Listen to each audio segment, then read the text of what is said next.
Hi, I'm Christy. Welcome back to my channel. In today's video, I'm here with a weekend of reading holiday romance novellas.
Weekend was a weekend that I was finally able to spend the whole weekend at home. We've been really busy with like the holidays and Thanksgiving. We had a staycation in the city, like a bunch of family gatherings and things going on. So there hasn't been a dedicated 2 days in a weekend that I've spent home in a while. So I decided to spend these 2 days just cozied up on a couch and reading all of the holiday romance novellas that I wanted to, which you've just seen the B-roll of me on the weekend. So it's pretty much just me on the couch, drinking some coffee, drinking some tea, reading some books, doing all of those things. So yeah, it was just a very lazy weekend and I loved it so much. My husband was gone for one of the days. He went and hung out with a friend, did some Christmas shopping. They went to a movie as well. So he was out of the house as well. And it was just so fun. Like I love some time spent with just me and my Kindle and reading. So I did read 6 books, and I decided instead of doing like check-ins as I was reading to just do kind of like a recap after the fact. So here we are. So first up is Just for the Holidays by Adriana Herrera. This one is an audiobook. It's the only audio that I listened to this weekend. This one I had actually started on Friday night, but then on Saturday and Sunday when I had other chores to do around the house, I popped this one in my earbuds and finished it out. So we're going to include it. This one is available on Hoopla, which I absolutely love about Adriana Herrera's books. Like I found most of them or all of them are on Hoopla for me. So definitely check that out because I think her ebooks are not on Kindle Unlimited, or most of the ones that I want to read aren't. So definitely check out Hoopla if you're able to, because they are on there. So this one is a snowed-in second chance romance with some fake dating. There's of course the only one bed set up, and this one was a lot of fun. I gave it 4 stars. On this one, the hero and the heroine actually dated in college. They were college sweethearts, but of course they're broken up when the story starts. And now the heroine is a successful casting director, and she is working on this passion project that she really wants to get good actors to work on it with her. So she goes to the hero, who is actually a successful actor now, and she wants him to do this project regardless of like their past together. So she's trying to convince him to do it, and she even goes out to like his family's holiday home where they usually spend the holidays together to kind of convince him to do this role because he's out of town for the holidays. So she shows up there, she's trying to convince him, they're working through the role, things like that. And then as he's like reading some scenes and working some scenes with her, his family shows up and they kind of assume that they're back together. So they're like, oh my God, I'm so glad you guys are back together. And so the hero and the heroine decide to kind of just roll with it because she's like, I need to spend this weekend like working on this project with him and convincing him. And so they decide to just play into it and pretend they are back together for the sake of his family. So then we do get them snowed in. And of course, since his family thinks they're together, they have to share a bed. And it kind of just goes from there. This one was just so much fun. I really loved the couple together. It was on the shorter side, which I appreciated for the book. Also, we get a lot of fun food descriptions, which I love in books. We get a lot of family time and holiday time with him and his family. And the steam, of course, was so good as well. Yeah, definitely check this one out because this is my favorite, I think, that I've read from this author for her holiday romances. Next up, I jumped into Wreck My Plans by Jillian Meadows. So I was expecting to love this one because I've heard a few friends love this one and have recommended it to me. And sadly, this one kind of didn't work for me and I ended up giving it 3 stars. So this is a new holiday romance that just released in December of this year, and this one is age gap. The hero's 10 years older. We have forced proximity. His brother's best friend as well. This one was actually my first time reading from this author. I do have her other book, which is A Small Town. I'm still excited to get to that one, even though I did have some issues with this one. So this one starts off with the heroine. She's supposed to go spend Christmas and the holidays with her best friend and her best friend's family, but her best friend ends up getting sick, or the best friend's family is sick. So the heroine's plans kind of have to change, and she decides to go home for the holidays, which she hadn't planned on doing. So she shows up there and her mom and brother and everybody are like surprised that she's there because they're like, oh, we weren't expecting you and we've already given your room away. And then we find out that the person who's staying with them for the holidays is her brother's best friend, and her and him seem to have this like animosity towards one another when the story begins, and they don't want to be in the same house with one another for the holidays. So like I said, we get some hints often throughout the story that something happened between these two in the past, like 3 years ago. Their relationship is kind of rocky, and so we're kind of, we find out as we go what happened with them. We also see that they've been secretly pining for one another as well during this time, but of course neither has admitted that. But then of course, since they are forced together in this situation together for the holidays, all of those feelings kind of come out and they have to talk to one another. So yeah, like I mentioned, this one was okay. It had some cute moments. I definitely read from this author again in the future. There was just some things in here that didn't super work for me. I feel like the couple in particular acted not their age, like they acted really young, but they're supposed to be 29 and 39. And I could not believe that this hero was supposed to be 39. Like they just didn't seem like they were their age, if that makes sense. They were very immature. The reason that they weren't together was kind of immature as well. And I feel like if maybe they were aged down to maybe more like college age or younger, like it would have made sense to why they weren't talking to one another, if that makes sense. I also felt like this one either should have been longer or shorter. It was kind of in this like in-between stage. It was longer than a usual novella, but shorter than a full-length book. And so there were some things in here that are brought up that I felt like we're going to go somewhere, we're going to explore them further, but it kind of just dropped off. So I felt like those were some of the things where like I would have wanted it explored more, or maybe don't even mention it at all because it felt kind of lackluster. Most of the things were around the hero. So for example, he was recently diagnosed with celiac disease. And so we kind of get into that a little bit. Like he starts to go holiday baking, like shopping, and talks about things he can and can't eat and all of that. But then it kind of just like fizzles out and we don't get it mentioned again. And then again with him as well, like his past is kind of alluded to that he was in like foster care or has issues with the foster care system and adoption in particular. And again, like it never kind of delved in there deeper. So I thought it was kind of surface level for both of those situations for me. And I feel like the whole tone or kind of like the steamy scenes were kind of off with the rest of the book. Like sometimes we talk about, oh, I only see him as a brother, I only see her as a sister, and then the next minute we're talking about all the steamy, smutty things they're thinking about one another. So like, I don't know, maybe like a little bit of a break in between those moments would have been better. I don't know. That said, I do think the found family aspect was cute and how he has been embraced by her family. I did love that.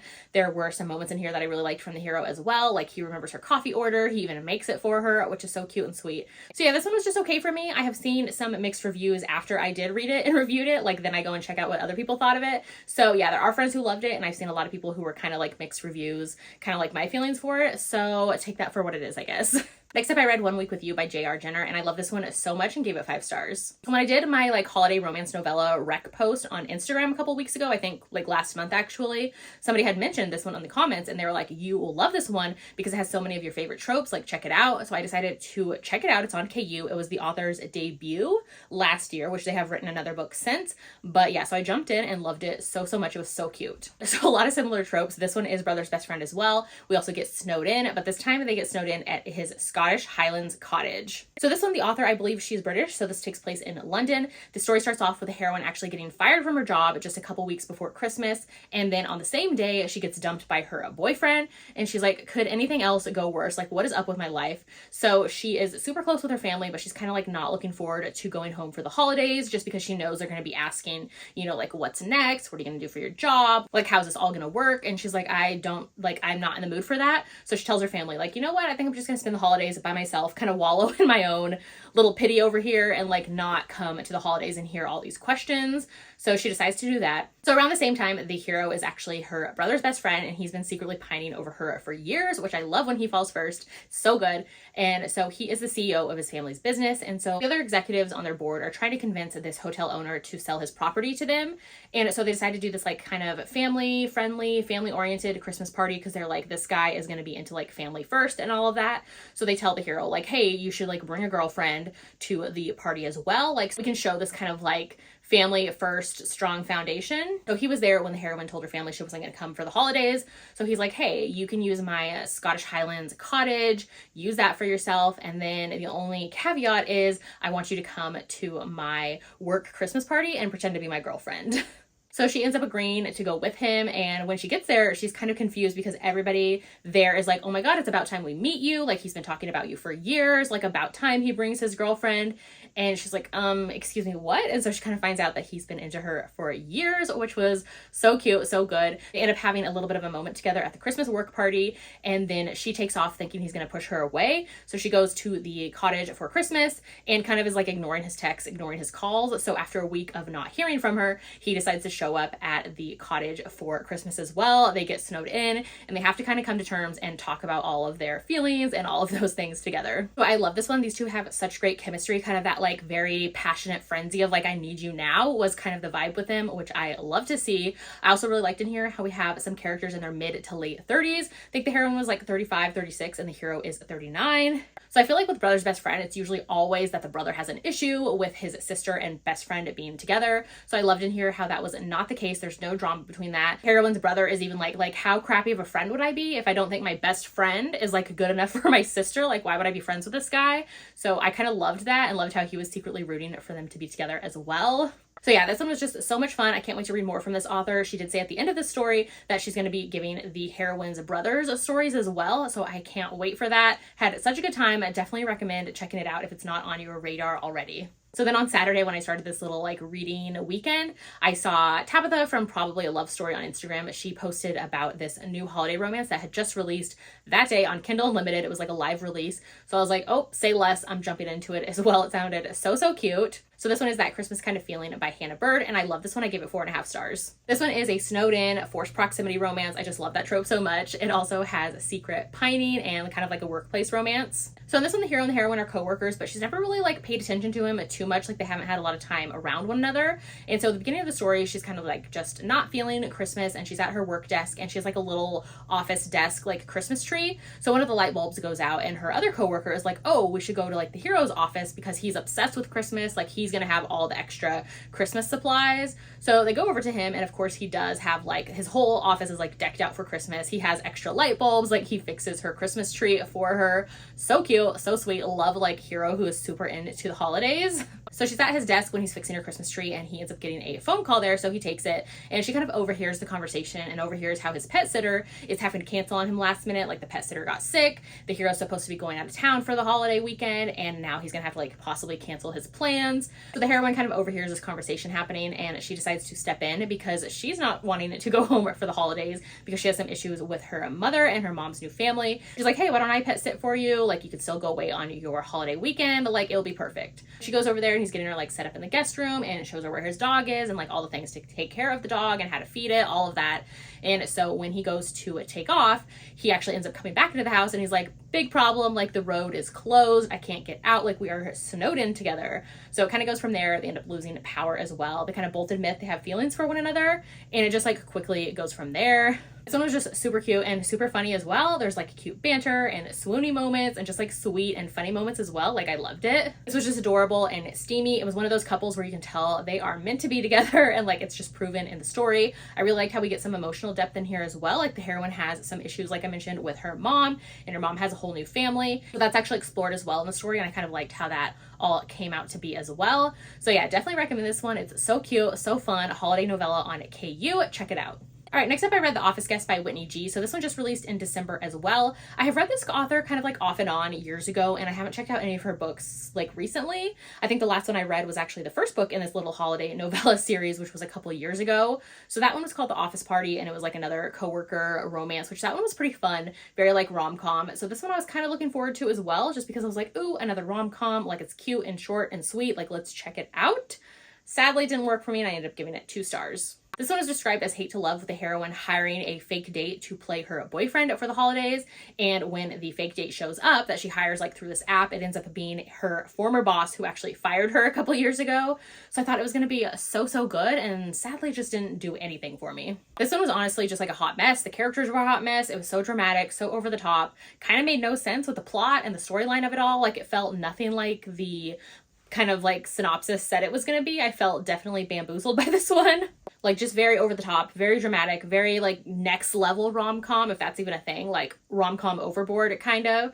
And I just found the characters annoying. Like, I didn't care. I just honestly wanted to get done with this one. So while I've enjoyed this author in the past, this one I would say to skip, sadly. So then the last one I read was If You Give a Grump a Holiday Wish List by Anne Einerson. So this was a new release as well for December, and I decided to jump into this one. And this one was super cute. I think I ended up giving it 3.5/4 stars. So this one has a ton of tropes. So let's see, it has age gap, where she's 23, he's 32. It has forced proximity. They end up spending the holidays with her family. This one has fake dating. It has a billionaire boss and his secretary. This one has a grumpy sunshine, and it's all set in a small town. So this one I saw that people were comparing it or saying that it reminded them of The Proposal, the movie. And I could definitely see that, because in here the hero is kind of this like grumpy CEO of his company, and he is just like a workaholic and makes his secretary, the heroine, work all the time too. Like, she never gets any time off, all of these things. This Christmas, the heroine is like, hey, like she tells him a year prior, like, next year I'm taking the holidays off. Like, I don't care. I'm saving up all of my time off and like using it for the holidays. So she ends up doing that, and when it comes time for her to leave for the holidays and go on her leave, the hero kind of keeps pushing it back, or even her family is like, are you canceling? What's going on? Like, you need to have this time off and come home and see us. So she ends up telling him like, hey, I'm leaving today, like I'm going home for the holidays, whether you like it or not. Like, I can work from there and like keep up with you, whatever. And so he's like, no, I have a better idea. Like, I'm gonna come there with you, because I like to work like person to person, one-on-one.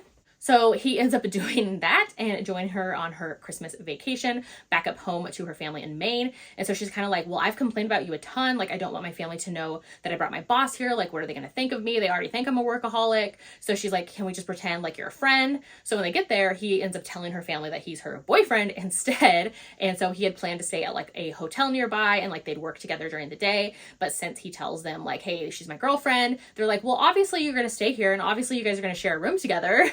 So this one was super cute and fun. It's definitely gives you those like Hallmark vibes, which sometimes you're just in the mood for that, you know? And like, it definitely is one of those where it is exactly what you expect from the synopsis. Like, there's no big surprises or reveals or anything like that. Like, it just delivers on what it promises, which sometimes I am here for. I also liked in here how this one kind of didn't try too hard. Like, it's not overly long. It's just a novella. Like, it was the perfect length for a holiday book for me, and I had a fun time with this one. So those are the 6 holiday novellas that I read for the weekend. There were some hits, there were some misses, and there's some ones that I definitely recommended here. So I definitely recommend checking out Just for the Holidays by Adriana Herrera, One Week with You by J.R. Jenner, and then That Kind of Christmas Feeling by Hannah Bird. I love those 3 and definitely recommend them. So hopefully you enjoyed this kind of like a quick little read with me weekend and just chatting about some holiday romance novellas. Hopefully you enjoyed. Let me know if you've read any of these or if you have any holiday romance novellas that have blown your socks off this year. I would love to know. If you haven't done so yet, make sure to like and subscribe so you don't miss out on any of my future videos, and I'll see you in my next one.